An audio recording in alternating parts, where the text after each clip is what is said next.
All right, on this episode of Bowks Talking Bouts, excited to be chatting with an individual who has quite the high stakes fight going as part of the Flyweight World Grand Prix. It is the quarterfinal bout going down at 157 on May the 20th. We have Walter Goncalves and Jonathan Haggerty testing skills, and very excited to be talking to Jonathan once again. How are you feeling after that, fun Dubai trek there in March, man? You feeling all relaxed and ready to get out there again and throw down? Yeah, man. I think I was a bit too relaxed coming back to the UK, but I got down to it and got training hard and had to do what I had to do, mate. But yeah, the holiday was lovely. Thank you. Yeah, and I would think you're very excited at the tournament dynamic because, I mean, if you get the desired outcomes here and stuff like that, it would facilitate having multiple bouts throughout the year, and only got to fight once last year there. So I imagine a good strength of schedule this year would have you feeling pretty good. Yeah, it's sort of it's pretty motivating as well, knowing that you've got. So obviously, I've got to get through Goncalves first, which in my mind I will. And yeah, so just a busy year ahead is exciting. That's the main thing this year. Yeah, for sure, and that's why I tried to kind of word it in that sort of way, like getting that desired outcomes there. Like, obviously, want to focus on the task at hand there, and to that point, like in terms of the X's and O's stylistically of what you think Walter Goncalves does well, like what does he really bring to the table in your estimation? So, do you know what? I'm going to be totally honest again, mate.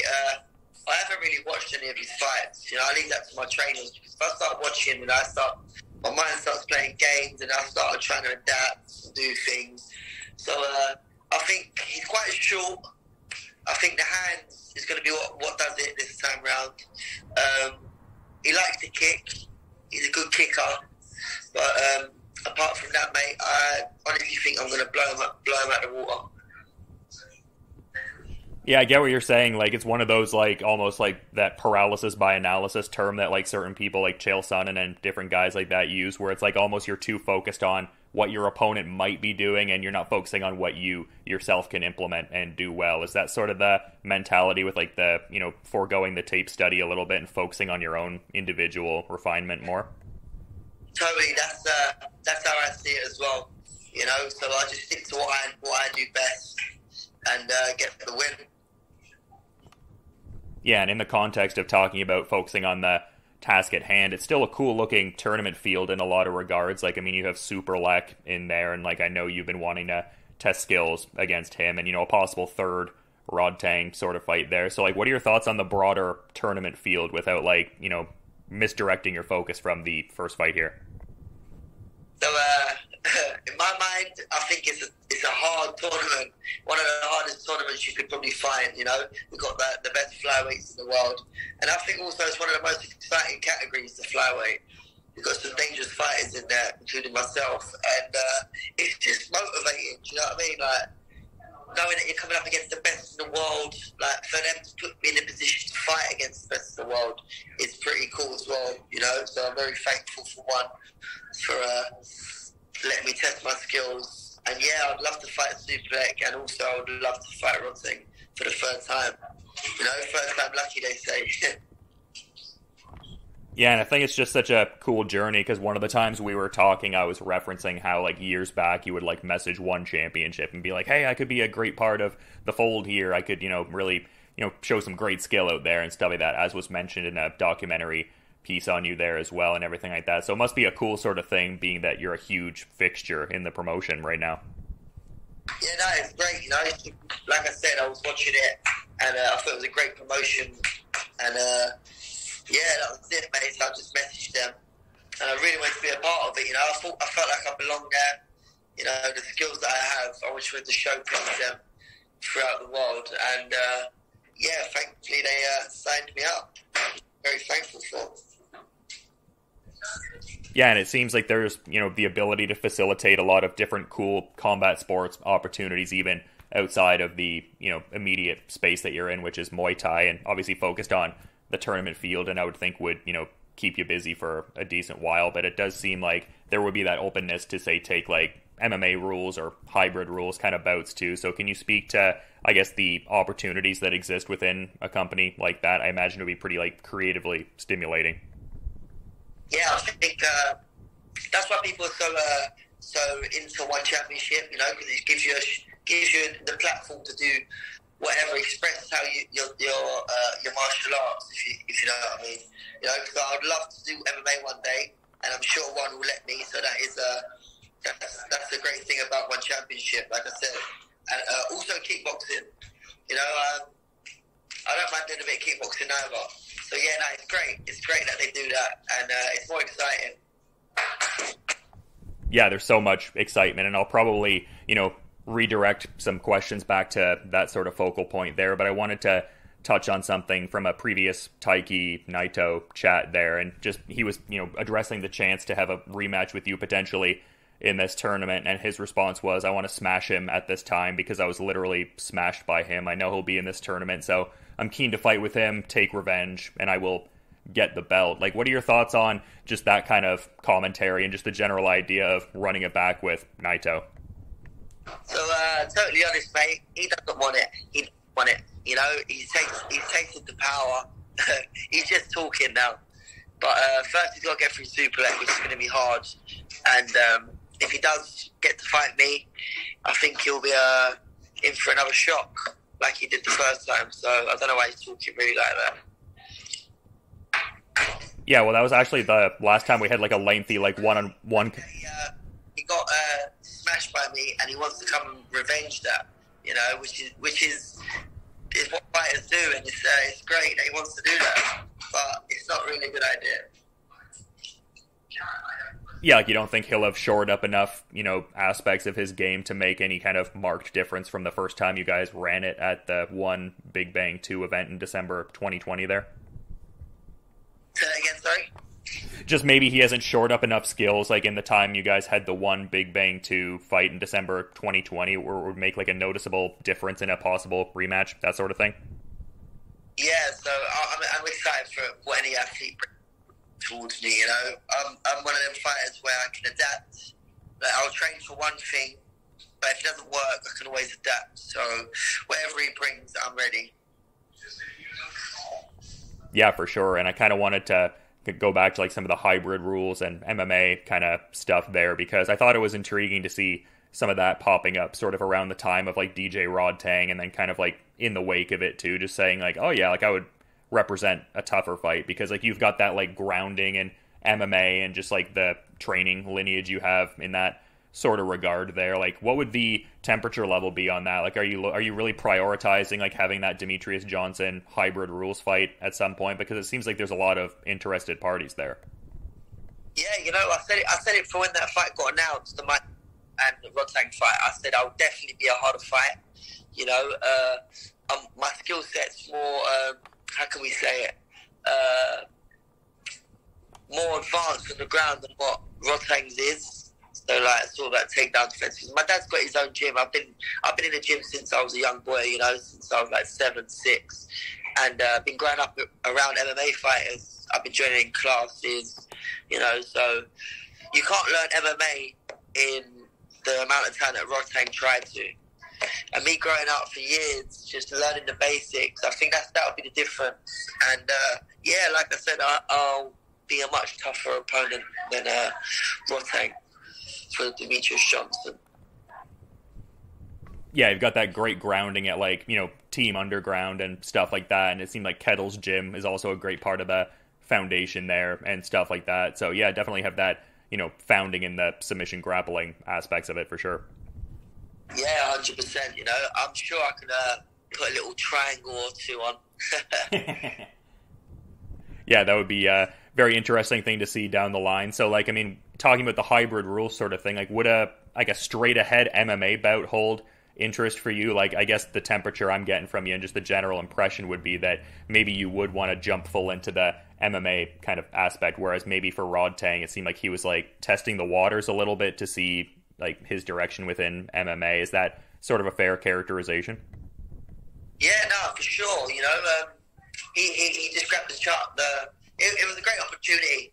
It's a great opportunity to fight Demetrius Johnson. He's a legend, so I think that's why he jumps full steam ahead. But I don't mind. I'll do a few MMA fights also.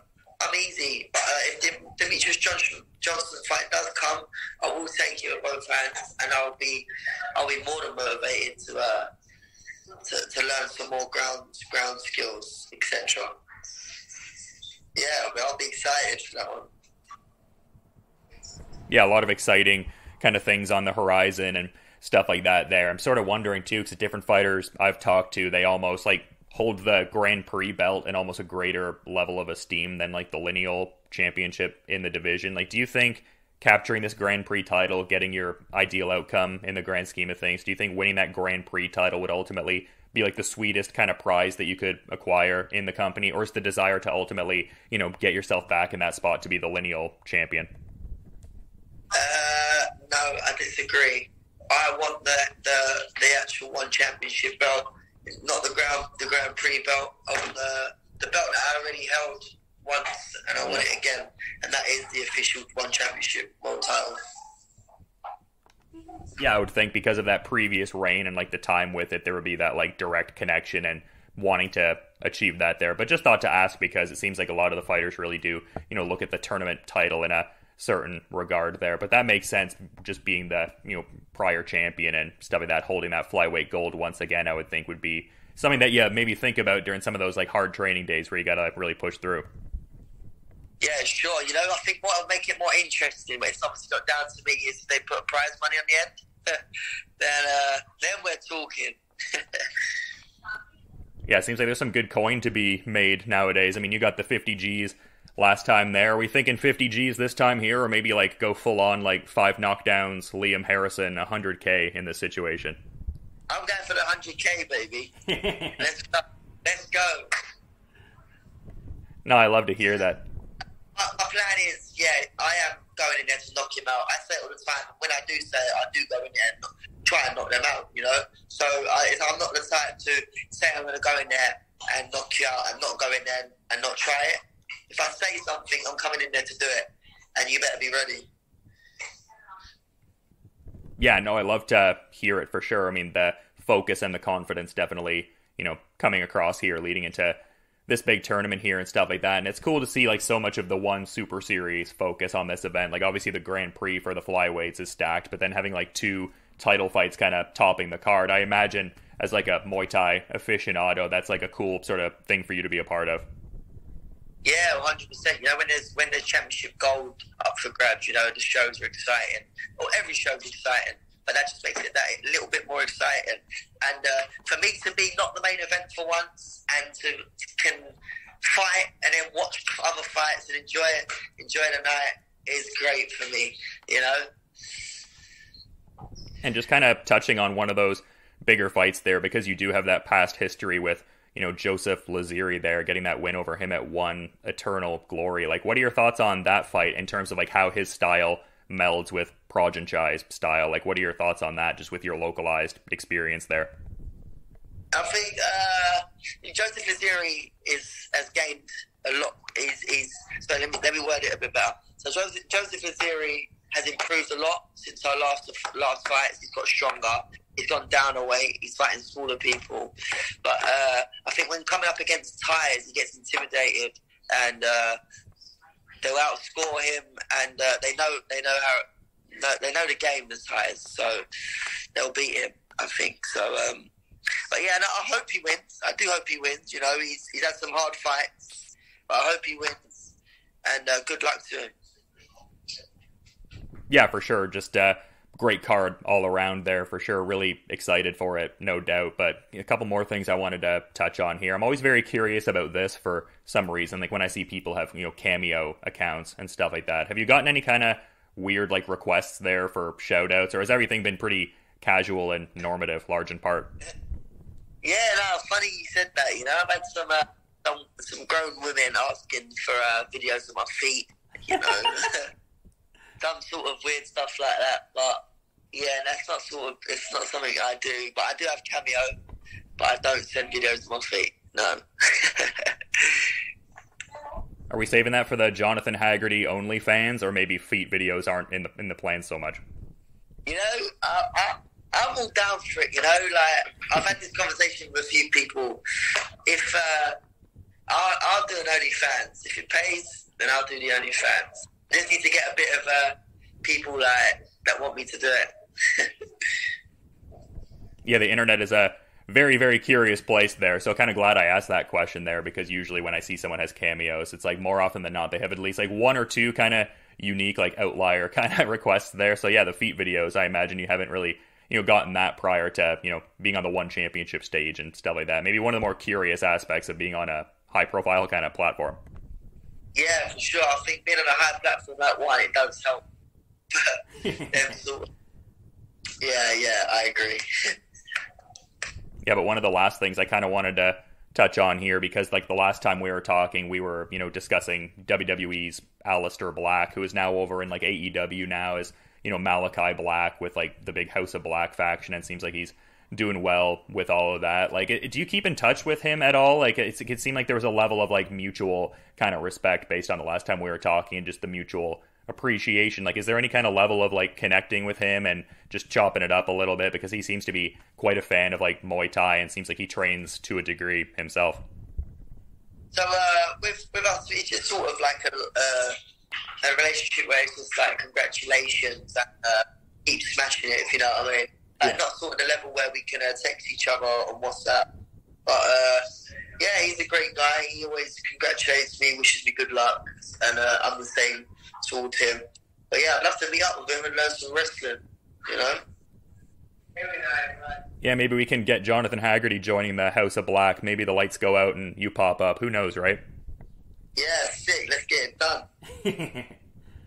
Yeah, definitely would love to see that for sure. But it's been awesome getting to talk to you, man. You provided a lot of really great insights. Always fun chopping it up. It's been a little bit, but I imagine you're fairly busy. I don't want to take up your entire day. So is there anything you might want to add as a parting thought as we're wrapping up here, man?